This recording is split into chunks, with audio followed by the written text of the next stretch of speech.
a council that responded to members of the heads of departments that could not finish or conclude their lifestyle audits. I also indicated on the 17th of July that there were departments that underspent seriously. The total underspend at that time stood at 1.8 billion. It has now gone to 1.3 after the authorization of some of the transactions that we requested to be carried over. To me, this was a serious underperformance by heads of departments. There are also heads of departments that have missed their performance targets.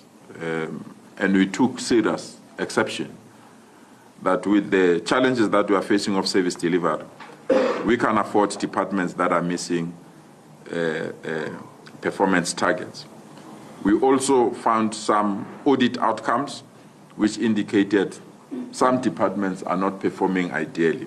Within that context, I've taken a decision to reshuffle and reset heads of departments and remove other heads of departments from their responsibilities.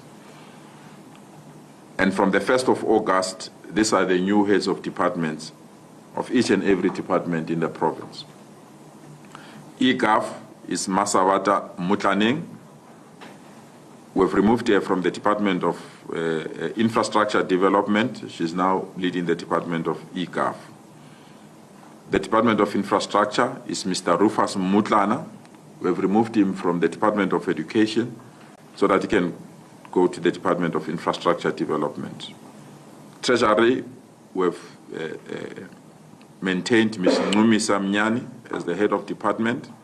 COCTA, we have retained Mr. Darion Bartley as the head of department.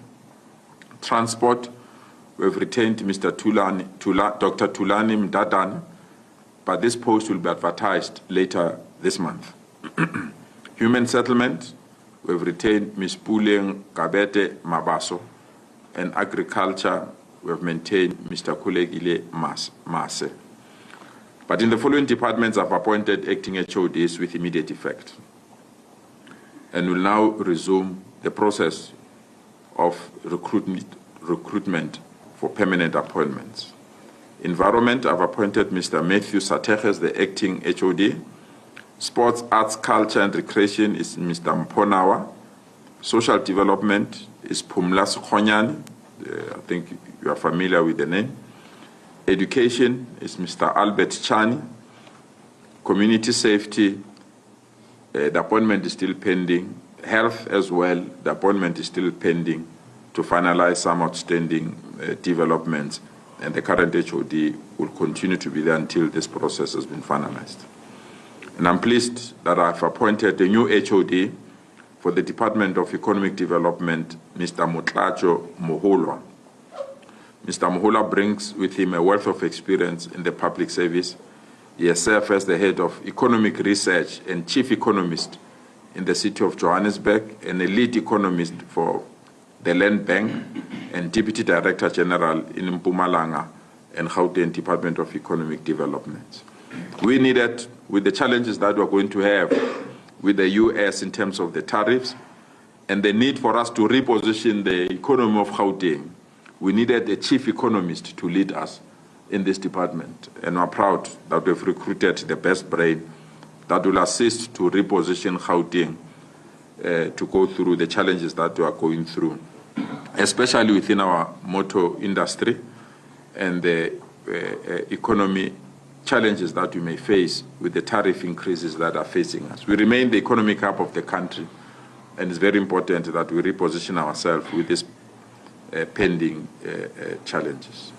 Once more, I want to thank you for making yourself available, and I hope the team will do good and give you all these documents that I've alluded to so that you can execute your mandate at ease. Thank you once more for your time and for your attention.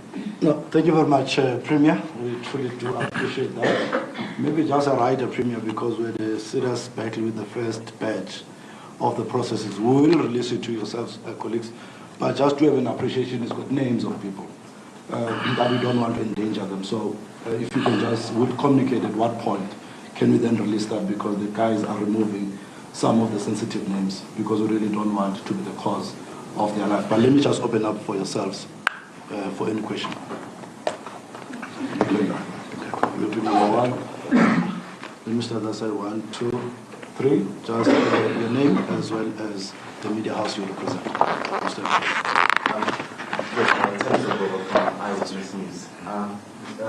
Mr. Lesufi, I think the first question is, obviously you said you've been having these meetings with the municipality, but I just want to stick specifically to the host city, Johannesburg. As things stand, do you have faith that Johannesburg, with less than 3 months to go until the summit, do you have faith that Johannesburg is going to be able to pull it off as things currently stand? My second question is regarding the reshuffling of the heads of department. I'm sure you're familiar with that video, Yamam Kawud, Susalan, Nisalan, stuff like that. And I know obviously there are processes that you can't just fire someone, but does it not defeat the purpose that if someone is failing from this department, just moving into another department, is that not just going to yield the same results? And how are you obviously going to overcome that? And just my last question, it's been 3 months, Premier, since you instituted a probe into the buildings. There was a report from the Sunday Times around the provincial government leasing a number of private buildings when it has its own. You instituted a probe in April. I just want to know what is the latest on that probe. Thank you. Okay. Premier, so I'm Tana Papa from News 24. With regards to the state of readiness for the G20 summit in November, you're saying that you're going to do walkabouts, just assess every week on Tuesday. Do you not think it's a bit too late to start that now? Correct me if you already started.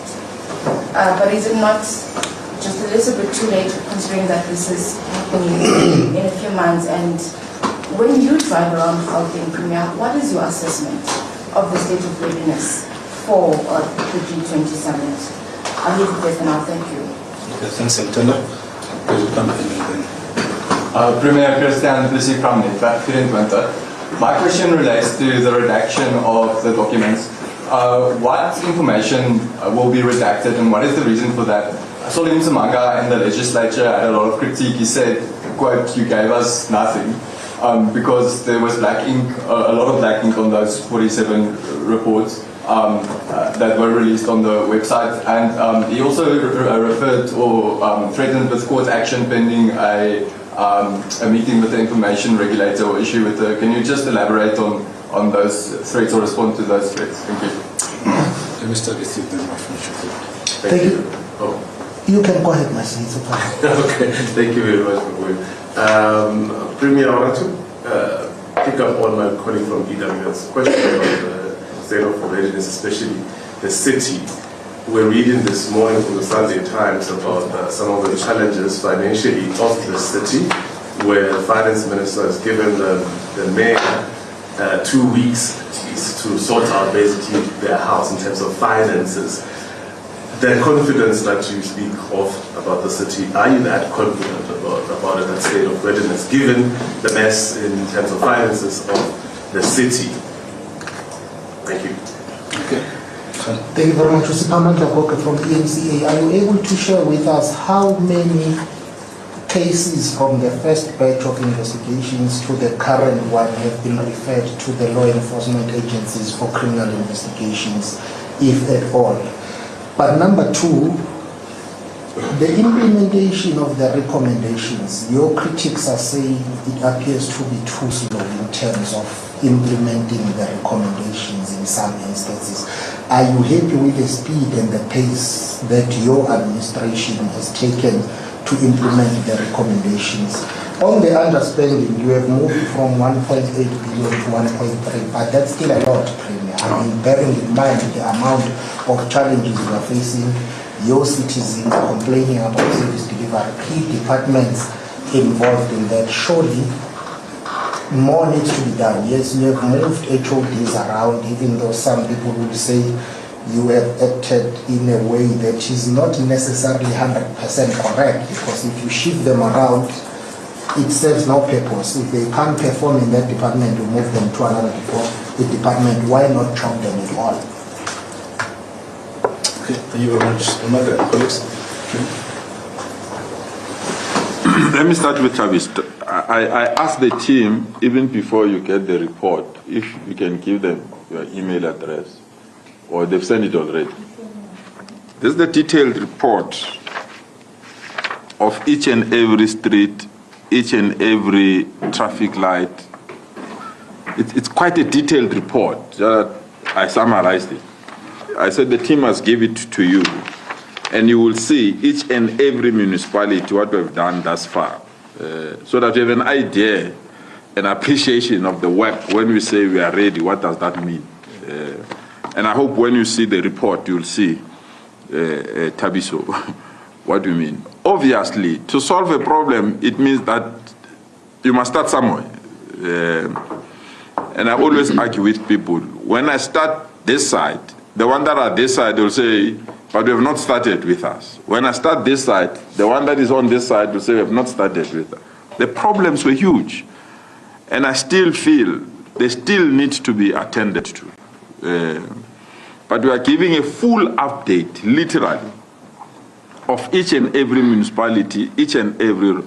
And we've started sometime. We've started long ago. We're now doing physical check because we've been getting reports in terms of oral reports. And sometimes, you know, me and you get good reports when you go on the ground.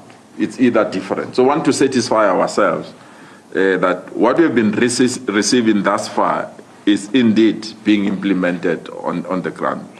But those that are in Johannesburg, they will tell you. I mean, the M2 between Midrand and Sentin, it was a dark city, the main road. The lights are there in the evening. If you come from OR Tambo, R24, the lights are back. If you check the grass cutting, we've almost 70% started to work that thing. My only limitation, and I've emphasized it to the mayors, I don't want to do this thing for G20. I'm doing it for the citizens of Gauteng.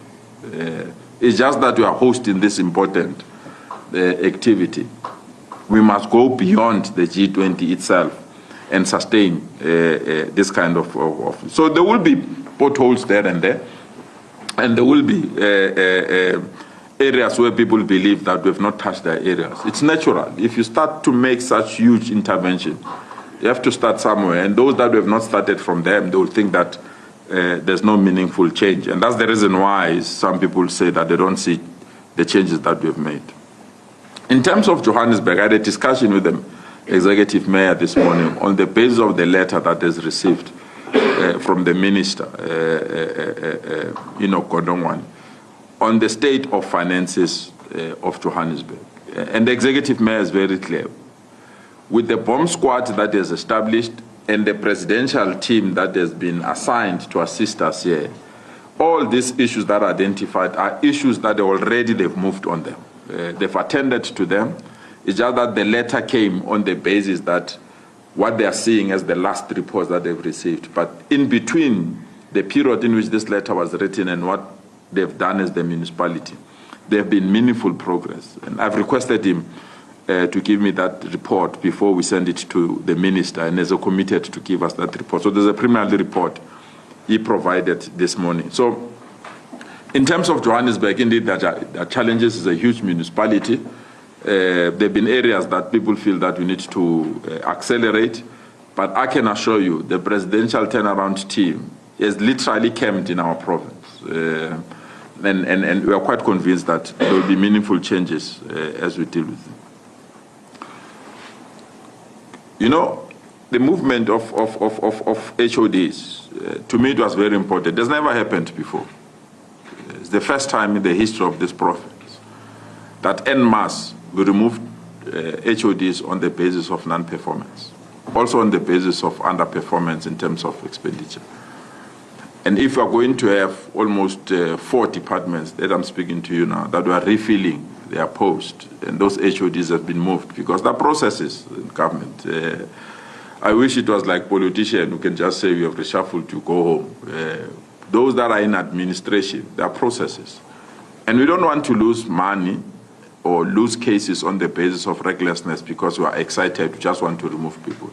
The HOD has been assigned that task to work on it, and I think has been dealing with it. But we are bringing 2 new sets of HODs. We're bringing young HODs, and we're also bringing women to assist us to also deal with these issues. And you'll see when we fill those that are vacant, that we'll be in position to attend. But they've done it.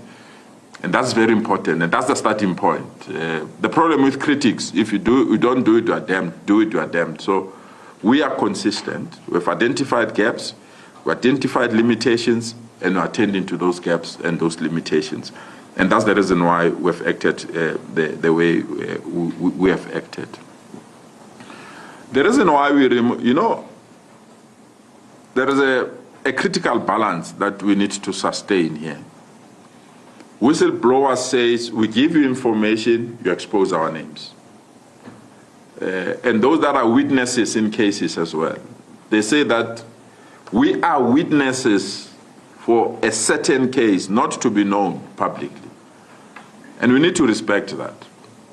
Unfortunately, some political parties want to score political points on this crucial and very important process where we have a legislative gap.